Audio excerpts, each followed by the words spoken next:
one pretty damn module thing about the SP-404 is you can plug your fucking phone right in there and sample straight from it.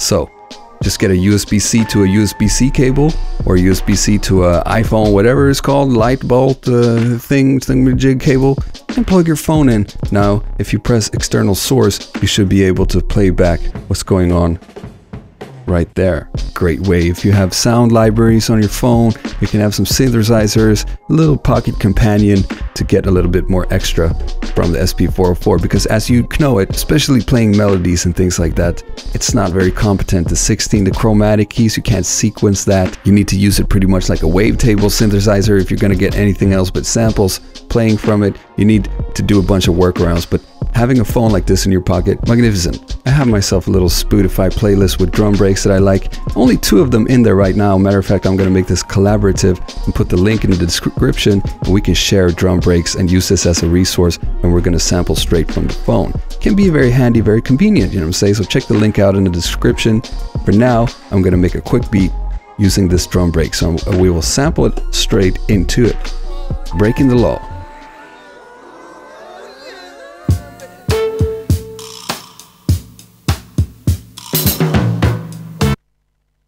Alright, that'll do it.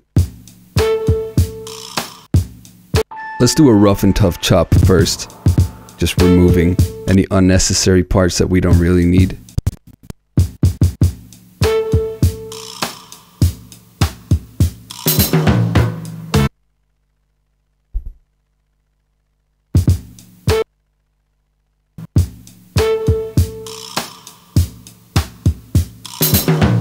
Amazing, let's chop it up. Hold down shift and press start end to get into the chop. And let's do the manual chop real quick.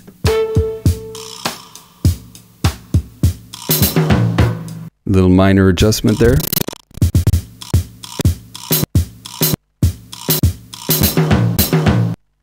Happy, let's chop it.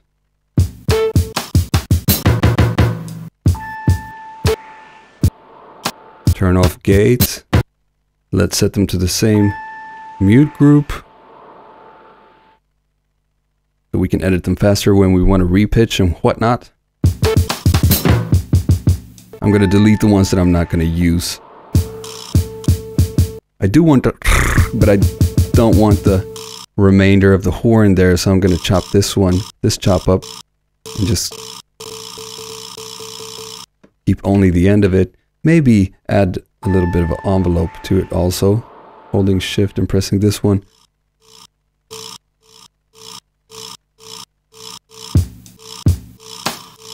In this one, I actually don't want choking the other samples. Exclude it from the mute group. I think we shall do something simple like something like that, you know what I'm saying? Let's sequence that. Neat trick, since we have them in the same mute group, we can just hold down copy and turn the pitch down. This ought to sound a little bit nastier, a little bit more nice, you know what I'm saying? You're right, maybe it's a bit too much. Let's pitch them back to -2.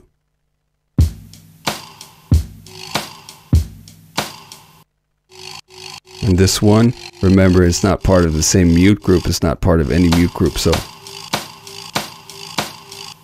you need to do that one. Repitch that one individually. Alright, let's make a pattern. Rec, press there.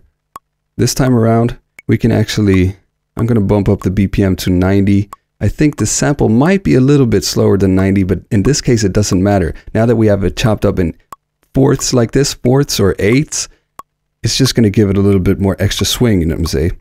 2 bars, I think that's enough.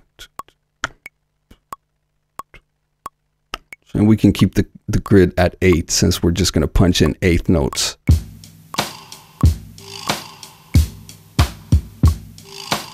I actually don't want to quantize that because that needs to come in. We need to punch that in manually and make it come in a little bit closer to the snare hit.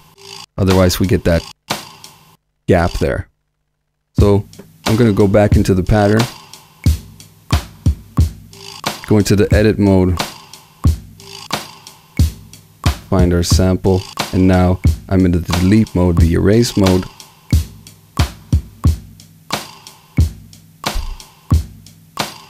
And now in the record settings, let's press record setting and pull the strength back down to 0 and just punch it in wherever the fuck we want instead of letting the quantize dictate where to put the shit.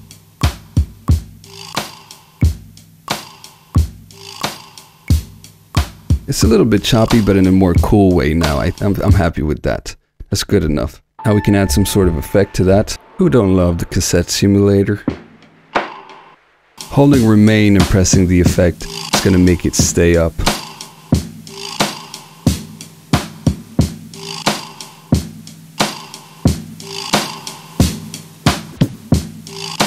Very straight pattern, but still pretty sweet, you know what I'm saying? Surfing that wave. Let's add a second effect. Press the bus effects button right here to go to our second effect bus.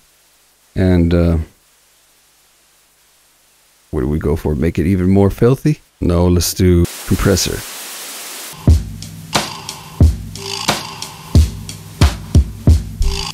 That is pretty filthy for a spoodified drum break, you know what I'm saying?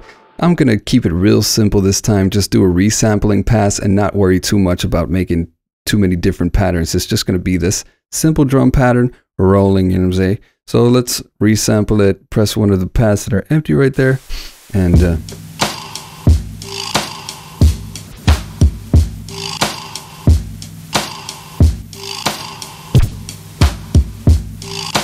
whatevs. We're happy with that. Okay. I will be nagging you about this in upcoming videos. I do have a specific workflow for the SP-404 where I resample every element. Essentially, if I have some drums, I'll make up to maybe 4 different variations of them and resample them onto one pad just because it's simply not nice enough. For one, you can only have 2 effects and the master effects at one time.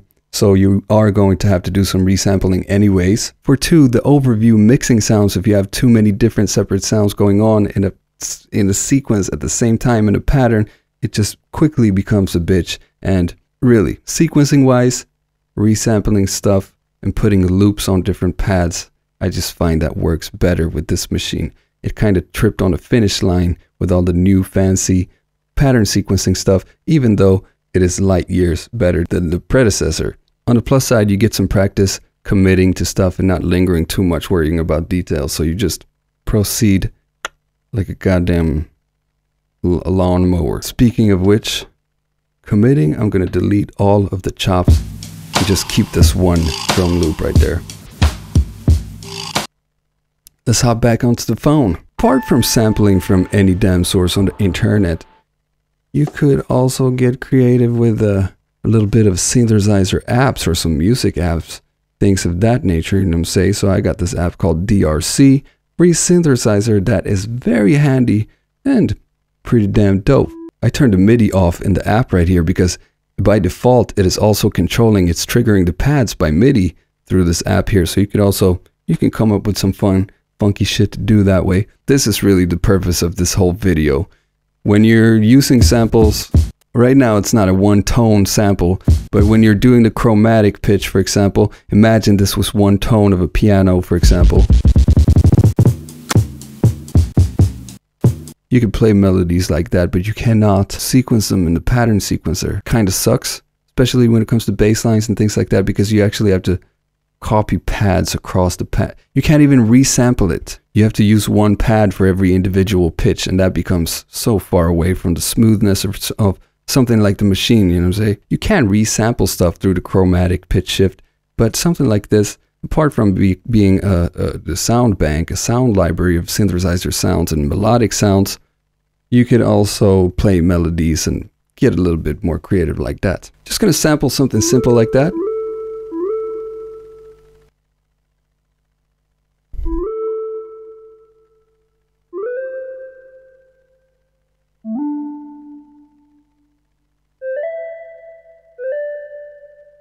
Nice.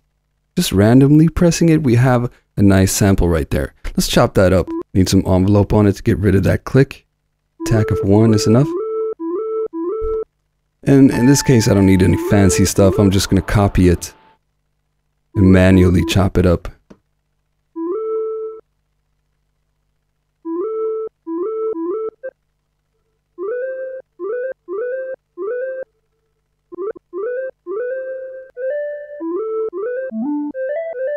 Here's a little dilemma I have.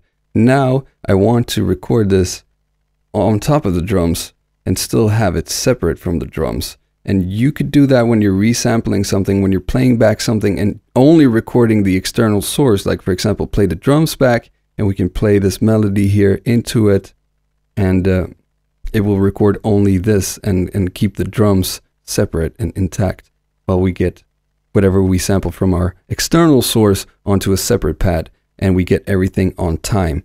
We can't do that in this case. We either need to wing it and just, you know, keep the BPM in our head and resample that. We want it onto one pad, or we have to commit and record it on top of the drums here. In this case, I'm just going to go and put it on top of the drums. And now, since we're committing to this, we also need to make sure that the levels sound right before we resample it onto one new pad. A little bit more louder we want them, so before we go any further, I'm going to go in and normalize them. Could also truncate them. Now they're all way too loud instead. Let's bring the volume down in here. Good enough to resample. Let's hit resample. Press the record setting just to make sure.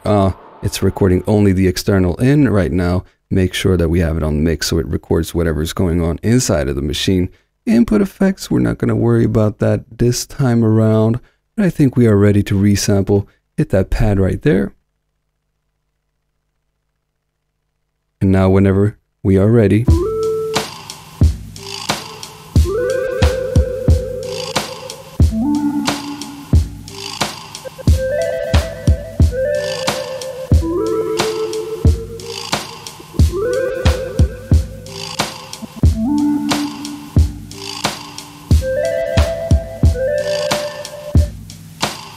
not a perfect loop, so we can go into start and end chop.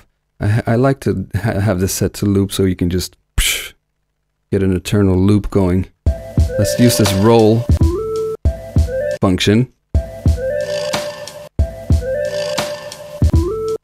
Perfect when you need to make sure that the loop loops around nicely.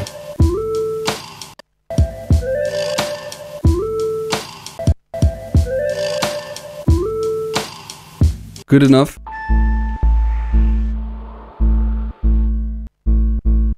I want to cut some top off. I'm going to use the filter, change it to a low pass filter.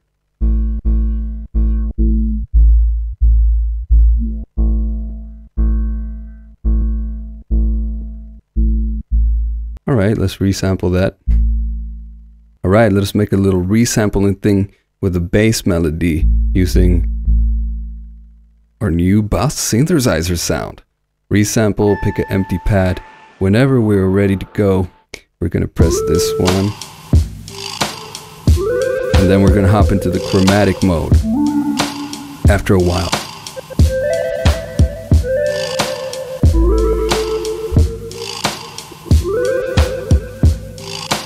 We're going to do it really slow, simple, but just a nice vibe. You know what I'm saying?